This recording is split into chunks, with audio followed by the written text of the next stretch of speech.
অসমত বৰ্তমানৰ বিজেপি চৰকাৰ অহাৰ পিছত অসমত সকলো অবৈধ ব্যৱসায়িক নিৰাপত্তা আৰু প্ৰশাসনিক সহায়তা কৰি বৈধতা দি থকা হৈছে। এই কথাটো বাৰম্বাৰ প্ৰমাণ হৈছে।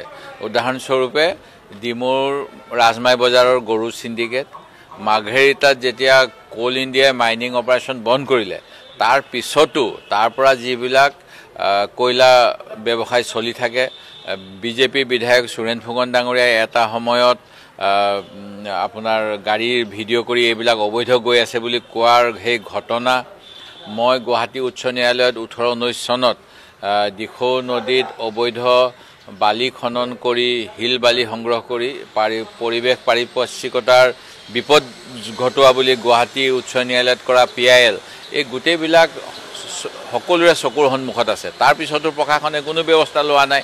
অনুৰূপ ধৰণেৰে আমাৰ AMDCৰ কেইটামান মাইন আছে, কিন্তু এই মাইনকেইটা মেঘালয়ৰ সীমান্তৱৰ্তী সমীপত।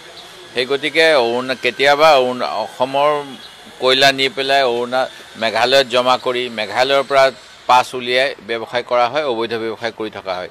ঠিক তেনেকৈ উমৰাংচুত যিখিনি ঘটনা ঘটিছে চৰকাৰৰ জ্ঞাতহৰে ঘটিছে আৰু তাত যিসকল এই স্বায়ত্তশাসিত পৰিষদ তাৰ বৰমূৰীয়াসকলৰ সহযোগিতাত তেওঁলোকৰ অঙহী বঙহীক দি পেলাই এইবিলাক কৰা হৈছে। তাত যিবিলাক টুৰিজিমৰ ৰিজৰ্ট কৰা হৈছে তাত আপোনালোকে খবৰ ল'ব তাৰ মালিক কোন। তাত এতিয়া আমি কিছুদিন আগতে গৈ আহিছিলোঁ, যোৱা ডিচেম্বৰত যিমান দূৰ মনত পৰে, তাতে আকৌ মানে চিমেণ্ট কোম্পানীক দিবলৈ হাজাৰ হাজাৰ বনভূমি উচ্ছেদ কৰাৰ ব্যৱস্থা হৈছিল। এই গোটেইবিলাক অবৈধ কাম। এই কথাবিলাকত অসম চৰকাৰৰ যিখিনি সংবিধানৰ শপত লৈ দায়িত্বত বহা বিষয়া তেওঁলোকে কোনেও একো মাত নামাতে। তেওঁলোকে মাত নামাতে কাৰণ তলৰ পৰা ওপৰলৈকে সকলো মিলিত হৈ আছে আৰু কমিশ্যনৰ কথা ওলাই থাকে। সিন্ডিকেট মানে কমিশ্যন, সেই কথাটো আমি সকলোৱে জানো। এতিয়া দেৱলাল গাৰ্লোচা ডাঙৰীয়া হত্যাৰ গোচৰত অভিযুক্ত। গুৱাহাটী উচ্চ ন্যায়ালয়ে তেখেতক বোধ কৰোঁ মই জনাত এজন চৰকাৰী আৰক্ষী বিষয়া, এজন এক্সিকিউটিভ মেম্বাৰ, এনেকুৱাবিলাকৰ কাৰণে তেওঁক অভিযুক্ত কৰিছিল। তাত এজন আছে ডেনিয়েলৰ পিতৃক হত্যা কৰা বুলি বোধ কৰোঁ মুখ্যমন্ত্ৰীৰ সন্মুখত তেওঁ প্ৰদৰ্শন কৰিছিল।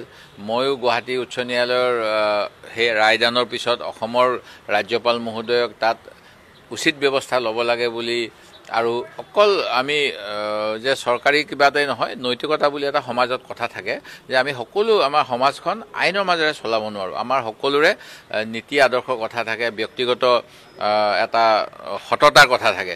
মুখ্যমন্ত্ৰী মহোদয়ে মুখ্যমন্ত্ৰীৰ আসনত বহাৰ পিছত এই গোটেইবিলাক কিয় জলাঞ্জলি দি আছে মই নাজানো। আৰু সেই গতিকে প্ৰকৃততে যিটো হ'ব লাগে সেইটো হ'ব লাগে আচলতে দেৱলাল গাৰ্লোচাৰ পত্নীৰ ওপৰত আৰু অন্যান্যসকলৰ ওপৰত আৰু লগতে প্ৰশাসনিক বিষয়াসকলৰ ওপৰত। সেইখিনি নকৰি পেলাই কোনোবা এজনক মানে লেবাৰ কণ্ট্ৰেক্টৰটোক ধৰি আনি পেলাই যদি শাস্তি দিয়া বুলি দেখাই পেলাই সকলোৰে চকুত কিবা এটা লগাব বিচাৰিছে, সেইটো আৰু উচিত নহয়। মই ভাবোঁ আমাৰ যিহেতু পূৰ্বৰ সুপ্ৰিম কোৰ্টৰ ৰায়, NGT ৰায় আছে আৰু জাষ্টিছ BP কটকীৰ ৰায় আছে, মেঘালয় উচ্চ ন্যায়ালয়ৰ ৰায় আছে, এই গোটেইখিনি চাই পেলাই চৰকাৰে ভাল তদন্তৰ ব্যৱস্থা কৰক। কিন্তু চৰকাৰৰ পৰা সেইখিনি চৰকাৰ পৰিৱৰ্তন হ'লে কিজানি আশা কৰিব পৰা যাব। এই চৰকাৰ দিনত সেইখিনি আৰু পৰ্বতত কাছ কানি বিচৰা নিচিনা বুলিয়ে ক'ম মই। নাই, গোটেই কথাটোৱে কৈছোঁ, গোটেই অসমত যিমান অবৈধ ব্যৱসায় চলি আছে এটা সময়ত কেনেকুৱা মানে হুলস্থুল হৈছিলে, তাৰপিছততো সকলো নাইকিয়া হৈ যায়। যেতিয়াই কয়লা খনিত আজি এইটোতো নতুন ঘটনা নহয়। আপোনালোকে যোৱা সময়ছোৱাৰ আপোনালোকৰে সংবাদ ৰিচাৰ্চ টিমক ক'বচোন, মাঘেৰিটা, লিডু, টিপাম, টিকক, এই কয়লা খনিবিলাকত কিমান এনেকুৱা ঘটনা ঘটি আছে প্ৰতি বছৰে বছৰে। তাতো একো আনকি পুলিচৰ কেছে ৰেজিষ্টাৰ নহয়। তেওঁলোকে পৰিয়ালবিলাক খুব দুখীয়া।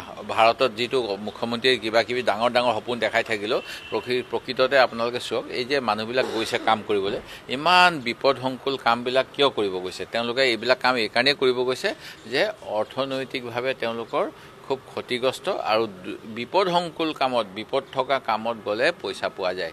আৰু সেই গতিকে তেওঁলোকে ক'ৰ পৰা গৈছে চাওকচোন। গোসাইগাঁও কোকৰাঝাৰত আমি জব কাৰ্ডৰ কথা কওঁ, আমি এনৰেগাৰ কথা কওঁ। সেই এনৰেগা আইনখন এতিয়া বলবৎ হৈছে নে নাই? এনৰেগাত কি আছে জানে, যে ডিমাণ্ড দিলে মানে কাম দিব লাগে, অৰ্থাৎ ডিমাণ্ড বেছড। এইটো ৰাইজে যদি কয় মোক কাম লাগে 100 দিনৰ কাম দিবলৈ আমি বাধ্য, কিন্তু সেই কামটোতো কৰা নহয়। আজি এই উপায়ুক্তসকলে কি কৰে, যে দিল্লীৰ পৰা পুঁজি কম আহিছে, সেইকাৰণে চৰকাৰ প্ৰশাসনক ৰাজনৈতিক নেতাসকলক মালিচ কৰিব লাগিব। মালিচ কৰিবলৈ তেওঁলোকে লেবাৰ বাজেটটো কাটি দিয়ে, আৰু লেবাৰ বাজেট কাটি দিয়াৰ ফলত 100 দিনৰ কাম কোনেও পাবলৈ সক্ষম নহয়। এই ক্ষেত্ৰত মই যোৱা সময়ৰ শিৱসাগৰ জিলাৰ কথাই ক'ব বিচাৰোঁ। নতুন ডিচিজনক দুখ নিদিওঁ, তেওঁ কেইদিনমান আগত আহিছে। আমি গ্ৰামাঞ্চলৰ এনৰেগা ৰাস্তা 10 লাখ 20 লাখ টকাৰ এষ্টিমেট বনাব কৈছিলোঁ, তেওঁলোকে লেবাৰ বাজেট নাই বুলি 3 লাখ 4 লাখ দিছে, যিজন পূৰ্বৰ উপায়ুক্ত। সেই গতিকে এইবিলাক কথা মুখ্যমন্ত্ৰীয়ে, মই তেখেতৰ কৰ্মদক্ষতা আছে, সেইটো তেখেতৰ হাত শত্ৰুও স্বীকাৰ কৰিব, কিন্তু তেখেতৰ যিটো কৰ্মদক্ষতা, নতুন দিনত মই ভাবোঁ নতুন বছৰটোত তেখেতে অসমৰ স্বাৰ্থত ভাল কামত ব্যৱহাৰ কৰক। তেখেতে দুখীবিলাকক প্ৰটেকশ্যন দিয়া জাতীয় কামত ব্যৱহাৰ কৰিব নালাগে। প্ৰশিক্ষণ প্ৰাপ্ত হ'ব লাগে তেনেকুৱা মাইনিঙত যদি কাম কৰা, কিন্তু তাতে কোনো লিগেলটো নাই। নাই, ৰেড হোল মাইনিংটোকে ইলিগেল বুলি কোৱা হয়, যিটো মানে এন্দুৰৰ গাঁতত সোমোৱা নিচিনাকৈ, নিগনিৰ গাঁতত সোমোৱা নিচিনাকৈ অতি ভয়াৱহ কাম এইটো। আৰু এই কামটো অবৈধভাৱে চলি আছে, এইটো কেতিয়াও বৈধতা নাই, এইটো অবৈধ কাম এটা চলি আছে আৰু প্ৰশাসনৰ জ্ঞাতহাৰেই হয়। এইকাৰণে এইটো আপোনাৰ গুৱাহাটী এজন ন্যায়াধীশক মাদ্ৰাজৰ পৰা শ্বিলঙলৈ বদলি কৰা হৈছিল। ভাবিছিলে যে মাদ্ৰাজত কি আনি 50জন ন্যায়াধীশ আছে, তেওঁ যদি তাৰ চিফ জাষ্টিছ হৈ থাকে তেওঁ চৰকাৰক বিপদত পেলাব। চৰকাৰৰ ইলিগেল আইনবিলাক চাউথ ইণ্ডিয়াত অলপ কম মানে। সেই গতিকে সেই ন্যায়াধীশজনক তেওঁ ৰিটায়াৰ কৰিলে, বঙালী সম্প্ৰদায়ৰ আছিলে।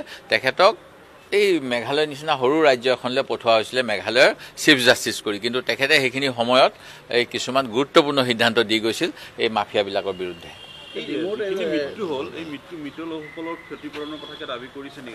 মৃত লোকৰ মই প্ৰথমটো তদন্ত বিচাৰিছোঁ। আমি তদন্ত কৰাৰ পিছত প্ৰকৃততে এজন মানুহৰ কিমান দিন জীয়াই থাকিব, তেওঁ কি কি আছে, যেনেকৈ মটৰ এক্সিডেণ্ট ক্লেইম ট্ৰিবিউনেলত তেনেকুৱা হয়। এতিয়া মুখ্যমন্ত্ৰীয়েতো ক'ব ৰাষ্ট্ৰীয় দুৰ্যোগ প্ৰধানমন্ত্ৰীৰ ফালৰ পৰা জ্ঞানী টুইট আহি যাব যে 3 লাখ টকা তেওঁ দি দিলে, অসম চৰকাৰৰ এটা বাজেট আছে তাৰ পৰা 3 লাখ টকা দি দিব। তেনেকৈ 6 লাখ টকাত এটা পৰিয়াল জানো চলিব পাৰে? মই দেখিছোঁ আপোনালোকৰ কোনোবা এটা চেনেলত এগৰাকী কণমানি কেনেকুৱা কান্দন, আজি ৰাতিপুৱা মই আপোনালোকৰ নিউজ চেনেলত দেখিছোঁ কেনেকৈ কান্দি আছে। আৰু এইবিলাক যে আমি পিতৃহাৰা মাতৃহাৰা কৰিছোঁ, এইবিলাকতো আমাৰ চৰকাৰৰ আইনবিলাক আছে, বহুত আইন আছে, আইনবিলাক ভালকৈ ৰূপায়ণ নাই কৰা। আমি এছাম যাৰ হাতত ক্ষমতা আছে তেওঁলোকে, সেইটো কাৰণে এজনক গ্ৰেপ্তাৰ কৰা হৈছে তাত পুনিত নুনিছা বুলি, কিন্তু দেখা গৈছে যে এইটো এজনক গ্ৰেপ্তাৰ কৰিলে গোটেই সমস্যাটো এক নহয়, আৰক্ষীয়ে গম নাপায়। গোটেই জিলাখনৰ বৰমূৰীয়াসকলক গ্ৰেপ্তাৰ কৰিব লাগে। যদি মুখ্যমন্ত্ৰীয়ে কৰিব বিচাৰে তেতিয়াহ'লে তাত যি উপায়ুক্ত আছে, তাত যেতিয়া মাইনিংটো মানে 6 schedule area chief executive member আছে, মাইনিং ইনচাৰ্জ, তেওঁক গ্ৰেপ্তাৰ কৰিব লাগে। স্থানীয় আৰক্ষীক গ্ৰেপ্তাৰ কৰিব লাগে। যদি গাঁওবুঢ়া ব্যৱস্থা আছে 6 শিডিউল, তাত গাঁওবুঢ়াজনক গ্ৰেপ্তাৰ কৰিব লাগে। তাত আৰু আজিকালি কিবা কিবি ড্ৰোন চ্ৰোন লগাই ফুৰে, ছেটেলাইট কিবা মানে পইচা ব্যয় কৰিছে সেইবিলাকতো। শ্বিলঙত এটা স্পেচ ৰিচাৰ্চ ইনষ্টিটিউট কৰিছে, সেইটোত চাবলৈ দিব লাগে। যদি পইচা দিয়া নাই এইটো কামৰ কাৰণে, তাত 2 পইচা দি পেলাই আমাৰ প্ৰকৃতি সুৰক্ষিত হৈ আছে নাই সেইবিলাকত দিব লাগে। সেই গতিকে নিশ্চিতভাৱে অসমৰ মিনাৰেল ডেভেলপমেণ্ট কৰ্পৰেশ্যনৰ যদি এৰিয়াত হৈছে তেতিয়াহ'লে তেওঁলোকৰ জবাবদিহি কৰিব লাগে। যদি তাৰ বাহিৰত হৈছে তেতিয়াহ'লে যে আমি ৰাজহুৱা চৰকাৰী পইচা দি পেলাই ইমান গাল বৰমূৰীয়া দিছোঁ। আজিকালি চিফ ছেক্ৰেটাৰী কিমান আছে চাবচোন, এডিশ্যনেল চিফ ছেক্ৰেটাৰী কিমান আছে চাবচোন, স্পেচিয়েল ছেক্ৰেটাৰী, স্পেচিয়েল কমিশ্যনাৰ, কিবা কিবি অদ্ভুত। এটা সময় আছিল অসমত অকল এজন IGP আছিল, এতিয়া কিমান স্পেচিয়েল DGP, স্পেচিয়েল IGP আৰু কিবা কিবি, মানে কিমান মানে আমি প্ৰশাসনক ৰাইজৰ টকাৰে কিমান বৰমূৰীয়া পুহিছোঁ। তেওঁলোকে কাম কৰিছে নাই তাৰ জবাবদিহি কোনে ল'ব?